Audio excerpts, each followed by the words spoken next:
What's up? It's James Arthur hanging with Mikey on the Random 30. You won't let go. Just say you won't let go. Superbly well, thank you. Yeah, nice. All good. Nice, All man. good, thanks. Yeah, that's great. We're going to talk about the new single "Medicine," but I wanted to bring up the last single, "Lasting Lover." We had Sigala on the show actually. We were talking about this, and he absolutely loved working with you. What was it like for you working with him? Oh, it's absolute pleasure working with him. The thing about Sigala is,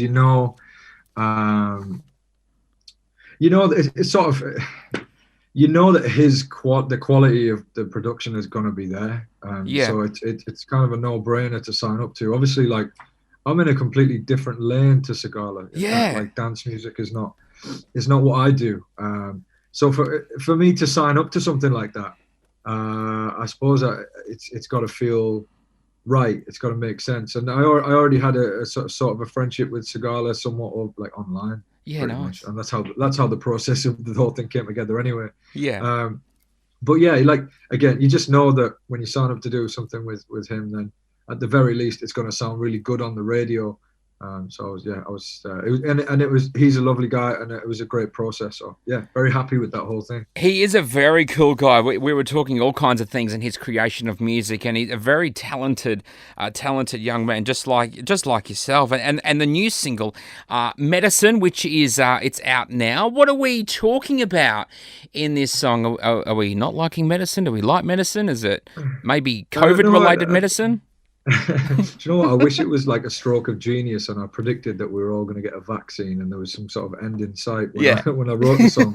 But it was the first song that I wrote for, like, just basically I'd spent 2-3 months like everyone else who was able to work from home, sitting in my pants playing FIFA. Yeah. And like it just got to the point where I was like, I at least, as soon as the restrictions kind of eased and we could do some socially distanced writing sessions. Yeah. As soon as that could happen, I was just like, yeah, let's get in a room with some people that I know and that I feel comfortable with, and let's see what happens. And usually the first song that comes from a session like that is absolutely whack. It's never very good. But this song, I guess, like we all had this like pent up creative tension, but just from doing nothing and not being able to do music and not being able to do what we do, and this song just about love over, love and positivity and taking the positives from a really negative and dark time is kind of the essence of the song. And like all of us were forced to look in the mirror and streamline our lives and figure out what the things that we love and what the things we don't love. And I guess it's just a song about appreciating the people that lift you up, or the things that lift you up in a bit of a bad time. That is so true, and that's what I've said in the situation that we've all been around the world with this whole pandemic thing. Is, for me, it's kind of made me realize realistically the important things in life, and sometimes we may take things for granted, but how important it is to have contact with your family and friends and just go back to those reality moments. All I know now, shout it from the rooftops, write it on the skyline, all we had is gone. Yeah, definitely. Like I say, like all of society was we had a mirror held up to us, and relationships were made and broke in that time. Yeah. And, we realized how much we need to rely on our families and how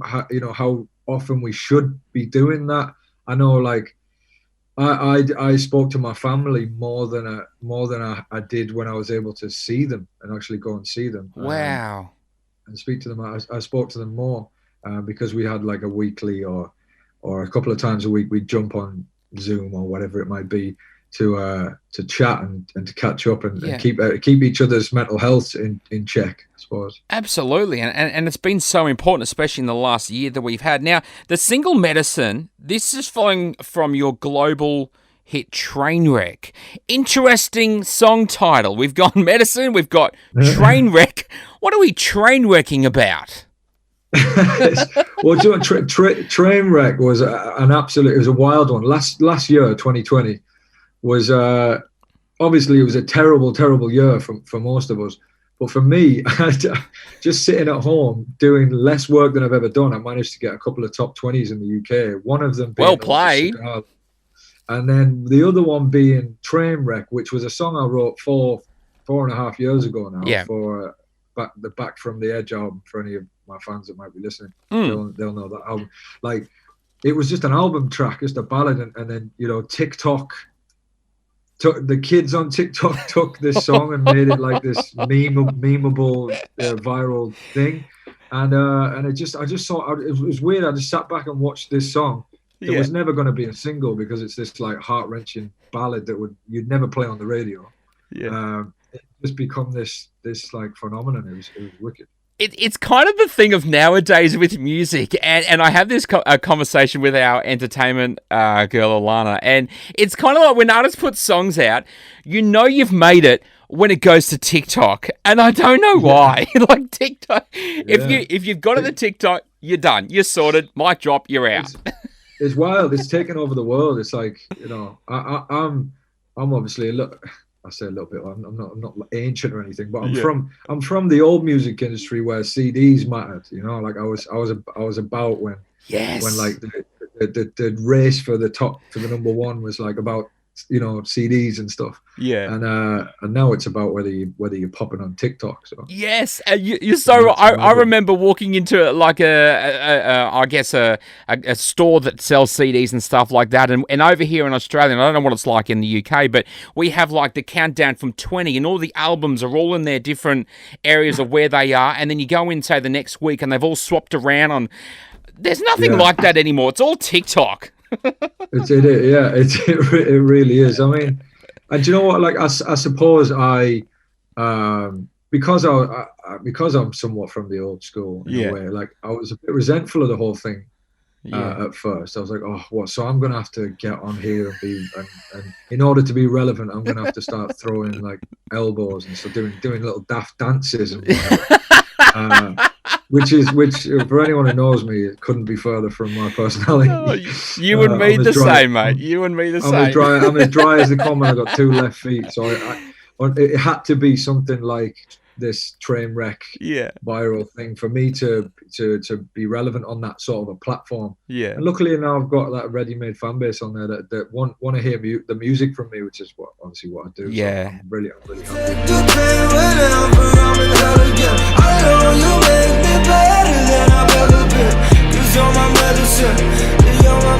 Absolutely, mate. Now, I mean, we've got plenty of the year to go. Of course, we're only in March, but what else have we got coming up for James Arthur? What else are we expecting?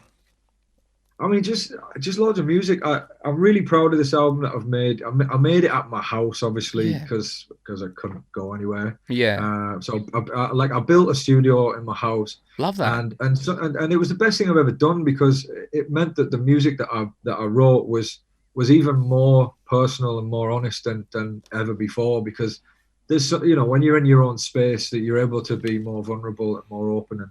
And so yeah, I'm really excited about this album. It's kind of a new lane for me. It's sort of a rock trappy sort of an album. As kind of a bit like you hear it in Medicine. It's kind of like if Blink-182 met Post Malone, I suppose, the production. I love that. That's a great way to explain it.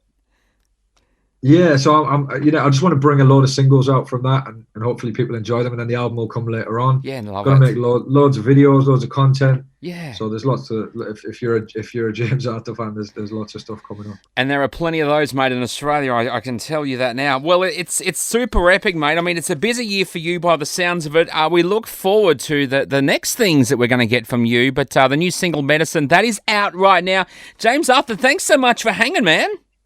Thank you for having me. It's been a pleasure.